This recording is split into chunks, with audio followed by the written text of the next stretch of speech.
محض 12 سال کی عمر پر ان پر مصائب کے پہاڑ ٹوٹ پڑے۔ ایک طرف ملک کی حالات اور دوسری طرف پولیس ایکشن کا دلدوز سانحہ پرفتن ہولناک حالات میں وہ گر گئے۔ بڑی مشکل سے 1954 میں انہوں نے میٹرک کا امتحان پاس کیا اور پھر ملازمت کی تلاش میں سرگردہ رہے۔ سن 1956 میں تعلقہ قلم نوری کے BDO آفس میں کلر کے طور پر ملازمت کی شروعات ہوئی اور برسر کار ہوتے ہی ازدواجی زندگی سے منسلک ہو گئے۔ بعد میں ملازم ترقی حاصل ہوئی اور بتدریج ان کی حالات زندگی بہتر ہوتے گئے، لیکن اس معاشی استحکام کے ساتھ ساتھ اسکول کے زمانے سے جاری ان کے لکھنے پڑھنے کے ذوق اور شوق کو بھی استحکام، سمت اور رفتار حاصل ہوتی گئی کہ جس شوق اور ذوق کی چنگاری نے انہیں محمد ابراہیم سے ابراہیم اختر بنا دیا تھا۔ پہلے شاعری کی طرف ان کا رجحان تھا، لیکن جلد ہی انہوں نے شاعری سے ناطہ توڑ لیا اور کہانیاں لکھنے لگی۔ اس سلسلے میں ندائے پربھنی کے مدیر محمد عبدالسمیع یوں رقم دراز ہے اقتباس: دوران تعلیم ہی انہیں ادب سے رغبت ہو گئی تھی اور وہ اس کے لیے جناب عبدالمجید خان کے ممنون ہیں جو درجہ دہم میں ان کے استاد تھے۔ استاد منبع علم ہو تو شاگرد ضرور جوئے آب ہوتا ہے، مگر یہاں صورتحال معکوس ہو گئی۔ محمد ابراہیم ان سے سوا ہو گئے کہ اس وقت کے مشہور افسانہ نویس حضرت کبیر احمد صوفی سے انہیں افسانوں پر اسلام ملنے لگی تھی۔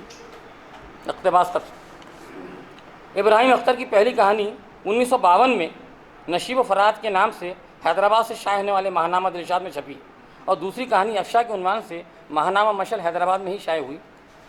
ان اشاعتوں کی دھوپ چھاؤں میں ان کا تخلیقی سفر آگے بڑھتا گیا۔ ان کا پہلا ناولٹ پیاسے دل کے نام سے 1962 میں کلکتہ سے شائع ہوا، جسے شانتی رنجن بھٹاچاریہ جیسے ادیب نے سراہا اور ستائش کی۔ اس کے ایک عرصے کے بعد ہندو فلسفہ ایک مطالعہ جیسے نازک موضوع پر ان کی کتاب منظر عام پہ آئی، جسے بہار اردو اکیڈمی اور مہاراشٹر اردو اکیڈمی نے انعامات سے نوازا۔ بقول عابد سہیل اس کتاب میں انہوں نے ہندوستانی فلسفے کی روح کو گرفت میں لینے کی کوشش کی ہے۔ ان کے افسانوں کا پہلا مجموعہ سادہ ورق کے نام سے 1987 میں شائع ہو کر قبول عام ہوا، جس کی رسم رونمائی کی تقریب بڑے اہتمام کے ساتھ پربھنی منعقد ہوئی تھی۔ 1991 میں ان کے افسانوں کا دوسرا مجموعہ آتش سنگ زیور طباع سے آراستہ ہو کر منصہ شعور پر جلوہ گر ہوا اور 1999 میں ان کے علمی اور ادبی مضامین کا مجموعہ جادہ حرف مہاراشٹر اسٹیٹ اردو اکیڈمی کے زیر اہتمام شائع ہوا، جس کے مطالعے سے ان کی تنقیدی بصیرت کا بھی اندازہ ہوتا ہے۔ ابراہیم اختر کی کہانیاں بر صغیر کے تمام ادبی رسائل و جرائد میں شائع ہوتی رہتی ہیں۔ ان کے افسانے اورنگ آباد پربھنی ریڈیو اسٹیشن کے علاوہ سری نگر ریڈیو اسٹیشن سے بھی نشر ہوئے ہیں۔ ابراہیم اختر ہند کے ساتھ پاک کے ادبی حلقوں میں بھی بحیثیت افسانہ نگار خاصے مقبول ہیں۔ ان کا ایک ناولٹ قضا گزیدہ شجر کے عنوان سے ماہنامہ تیر نیم کش مراد آباد میں قسط وار چھپ چکا ہے۔ بقول خود ابراہیم اختر کے 1964 میری زندگی کا اہم سال رہا ہے۔ اسی سال ملازمت میں ترقی کا سلسلہ شروع ہوا اور میری شناخت مستحکم ہونے لگی۔ اس طرح ان کا ارتقائی سفر ترقی پذیر ہوتا گیا اور ان کے افسانے قبولیت کی بلندیوں کو چھونے لگے۔ ابراہیم اختر مراٹھواڑہ کے اپنے ہم اثر سینئر افسانہ نگاروں میں سے لحاظ سے منفرد افسانہ نگار ہیں کہ ان کی اب تک سب سے زیادہ کتابیں شائع ہوئی ہیں۔ ان کے افسانوں کے 3 مجموعے، مضامین کی 2 کتابوں کے علاوہ 2 ناولٹ اور ایک ناول بھی لکھا ہے جو 1911 میں خاک ہو جائیں گے ہم کے نام سے شائع ہوا۔ یہ ایک اچھا معاشرتی ناول کہا جا سکتا ہے جس میں محبت بھی ہے اور زندگی کی تلخ سچائیاں بھی۔ ایثار و محبت کا پیکر صنوبر کے کلیدی کردار کے ساتھ سمیر جیسا کردار بھی ہے جو محبت کو محض کھیل اور ہوس سمجھتا ہے، اور ایک دوست کا کردار ہے جو اپنے دوست کے ساتھ بے وفائی نہیں کرتا، ہر موڑ پر اس کا بھرم رکھتا ہے۔ اس ناول کے ساتھ ہی ان کے افسانوں کا تیسرا مجموعہ خوشبو تیرے دیار کی شائع ہوا ہے، جس میں قومی یکجہتی کے موضوع پر 17 افسانے شامل ہیں، لیکن موضوع کی یکسانیت کے باوجود کہیں بوریت محسوس نہیں ہوتی ہے اور ہر افسانہ اپنے اندر ایک نئی کشش اور تنوع رکھتا ہے۔ ابراہیم اختر نے ان افسانوں کے تعلق سے حرف جنون کے نام سے اپنے پیش نظر میں لکھا ہے۔ اقتباس: افسانہ وہ ہوتا ہے جو اپنے قارئین کو سے پڑھواتا ہے۔ افسانے کا قاری اگر افسانے کی گہرائی میں نہ ڈوبے تو وہ افسانہ نہیں ہوگا، اس لیے کہ وہ زندگی کے زخموں کی شرح بیان کرتا ہے۔ وہ نیز زندگی کے آنسو افسانے کی آنکھوں سے ٹپکتے ہیں۔ افسانہ وہ نہیں ہے جو قاری کے دل میں اپنا گھر نہیں بناتا۔ مجھے کہنے دیجیے کہ یہ سب کچھ آپ کو میرے ان افسانوں میں ملے گا۔ اقتباس: یہ مجموعہ دراصل تخلیق کار کی اس تڑپ کا نتیجہ ہے جس کے تحت یہ تمام افسانے عالم وجود میں آئیں، جو ان فرقہ وارانہ فسادات کا احاطہ کرتے ہیں جو تقسیم ہند کے بعد پولیس ایکشن سے ہوتے ہوئے بابری مسجد کے انتظام کے بعد شدت اختیار کرتے گئے، یہ افسانے ملک میں قومی یکجہتی کو فروغ دینے میں یقیناً معاون ثابت ہوں گے اور فرقہ واریت کی نفرت سے بھرے ماحول کو یکجہتی کی محبت کے رنگ سے بدل دیں گے۔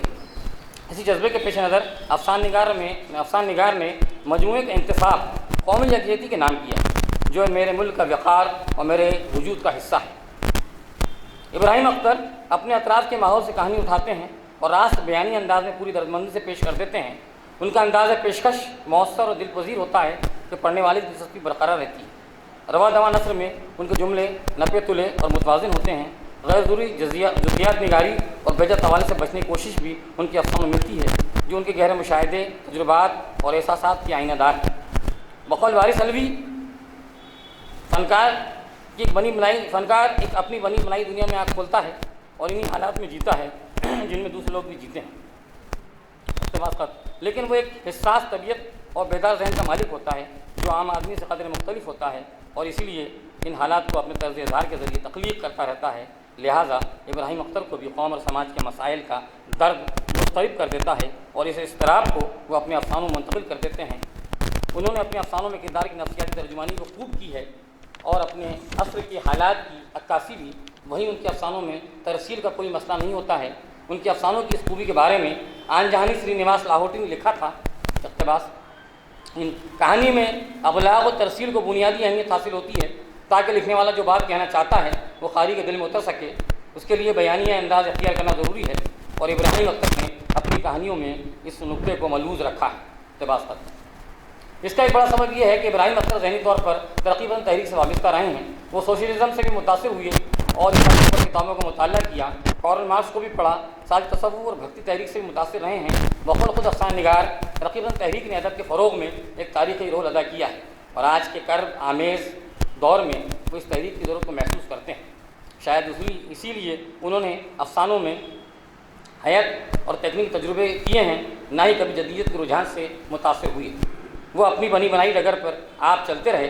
اس پس منظر میں ڈاکٹر افضل الدین کی رائے بڑی اہم ہے، جو ان کے پہلے مجموعے ورق تازہ کے سادہ ورق کے افسانوں کا تجزیہ کرتے ہوئے لکھتے ہیں: ابراہیم اختر کے افسانوں میں مجھے کہانی کی وہ چنگاری نظر آئی جو 1960 کے بعد جدیدیت کے رجحان کے تحت سرد پڑ گئی تھی۔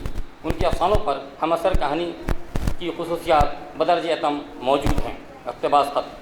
اسی اہم نقطے کو عتیق احمد عتیق مدیر توازن مالیگاؤں نے ان کے افسانوں کے دوسرے مجموعے آتش سنگ کے فلیٹ میں ان الفاظ میں واضح کیا ہے: اقتباس: ابراہیم اختر کی کہانیوں میں نہ لفظی ابہام پایا جاتا ہے نہ معنویت کی، بس ایک سیدھا سادہ نرم پرسکون اور نہایت مؤثر بیانیہ ہوتا ہے جو اپنے اندر بڑی ذمہ داریاں رکھتا ہے اور اپنے ماجرائی ماحول پر ایک رچاؤ کے ساتھ مرتکز رہتا ہے۔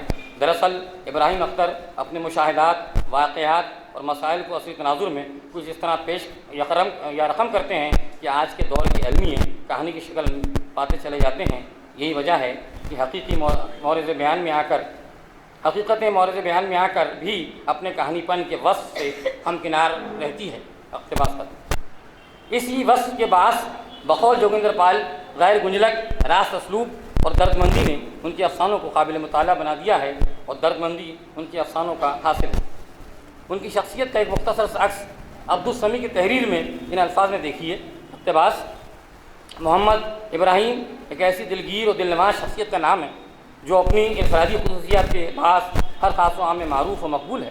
حلیم الطبع، سلیم الفطرت، نیک نفس، نیکوکار اور قدر عزلت پسند محمد ابراہیم چرخ ادب پر ابراہیم اختر کے بنام روشن و تابندہ ہیں، بلا شبہ ادب کے سرخین ہیں۔ نقیب حق ایک ایسا پیکر جو ظلم و تعدی کے خلاف تیغ برنا بھی ہیں اور قامہ کی صورت خنجر بکف بھی، اور یہ جہاد قامہ مدت مدید و عرصہ بعیث سے جاری ہے۔ اقتباس ختم۔ قمر اقبال کے لفظوں میں ان کی شخصیت سنجیدگی اور متانت کی چمک نمایاں ہے۔ بہت کم بولتے ہیں اور جب بولتے ہیں تو بہت سنبھل کر اور ناپ تول کر بولتے ہیں، اس لیے ان کی تحریر میں بھی توازن اور مؤثر ہوتی ہے۔ تحریر شخصیت کا عکس ہوتی ہے۔ ابراہیم اختر کے یہاں اس عمل کو بآسانی دیکھا جا سکتا ہے۔ افسانہ نگار و ناول نگار ابراہیم اختر نے بہت پہلے ورق تازہ کے نام سے ایک ادبی سہمائی پرچہ بھی جاری کیا تھا۔ کچھ شمارے شائع ہوئے جو ان کی مدیرانہ صلاحیتوں کے مظہر ہیں۔ یہ سہمائی بند ہونے کے بعد ایک حیثیت اور روزنامے کی شکل میں ناندیڑ سے محمد تقی کی ادارت میں جاری ہے۔ ابراہیم اختر ملازمت ترقی پاتے ہوئے ایک اہم عہدے پہ پہنچ کر